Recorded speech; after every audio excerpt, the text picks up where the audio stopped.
भीषण तपती गर्मी में एक सफेद कबूतर अपने प्यासे बच्चों के लिए पानी खोज रहा होता है, लेकिन तभी भयंकर गर्मी और आसमान से बरस रही आग के कारण पक्षी मरने लगते हैं। फिर इसके बारे में सोचकर सफेद कबूतर बहुत दुखी हो जाता है और उनके लिए कुछ करने की सोचता है।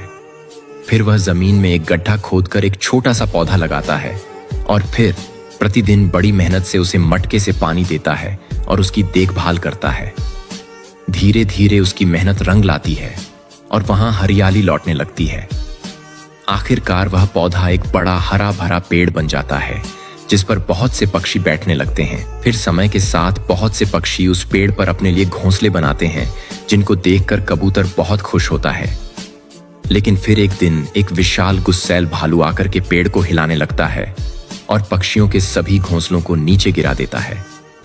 फिर उन गिरे हुए घोंसलों को देखकर कबूतर रोने लगता है, क्योंकि किसी ने उसके लिए लाइक सब्सक्राइब नहीं किया। इस किसान के पास एक बड़ा हरा तोता होता है जो अंडे नहीं देता था।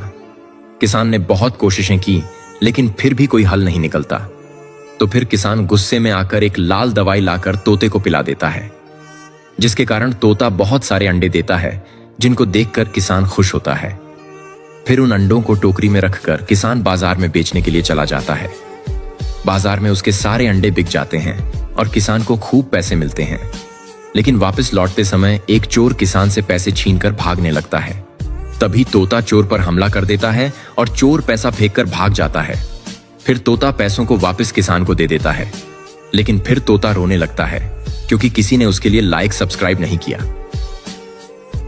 हरे भरे मैदान में एक विशाल सफेद मुर्गी अपने लिए एक प्यारा सा घर बनाती है। फिर कुछ दिन बाद उसी घर में बहुत सारे गुलाबी रंग के अनोखे अंडे देती है। फिर उन अंडों से बच्चे निकलते हैं, जिनको देखकर मुर्गी बहुत खुश थी। लेकिन एक दिन जब मुर्गी अपने बच्चों के साथ मैदान में घूम रही थी, तभी उसका एक बच्चा भटक गया और एक चालाक लोमड़ी की नजर उस पर पड़ गई। फिर लोमड़ी उस पर हमला करने के लिए धीरे धीरे उसका पीछा करने लगी। ये सब देखकर मुर्गी लोमड़ी पर बहुत गुस्सा होती है। वह तुरंत लोमड़ी पर हमला कर देती है और लोमड़ी भी अपनी जान बचाकर भाग जाती है। फिर मुर्गी अपने खोए हुए बच्चे को फिर से पाकर उसे प्यार करने लगती है। लेकिन फिर मुर्गी रोने लगती है क्योंकि किसी ने उसके लिए लाइक सब्सक्राइब नहीं किया। एक बड़ा सफेद कबूतर और उसका प्यारा सा बच्चा बड़ी मेहनत से जमीन में एक गड्ढा खोदकर उसमें एक सेब का पेड़ लगाते हैं। फिर दोनों मिलकर रोज उसे पानी देते और उसकी देखभाल करते हैं। आखिरकार उन दोनों की मेहनत रंग लाती है और कुछ समय बाद उस पेड़ पर लाल रसीले सेब लगते हैं, जिन्हें देखकर कबूतर और उसका बच्चा खुशी से झूम उठते हैं। लेकिन एक दिन कुछ बदमाश बंदरों का एक गैंग वहां आकर के उस पेड़ पर धावा बोल देता है। बदमाश बंदर पेड़ पर चढ़ जाते हैं और फिर सेब तोड़कर नीचे फेंकने लगते हैं और पेड़ को उजाड़ देते हैं। ये सब देखकर कबूतर और उसका बच्चा बहुत दुखी होते हैं और फिर पेड़ के पास बैठकर कबूतर रोने लगता है क्योंकि किसी ने उसके लिए लाइक सब्सक्राइब नहीं किया।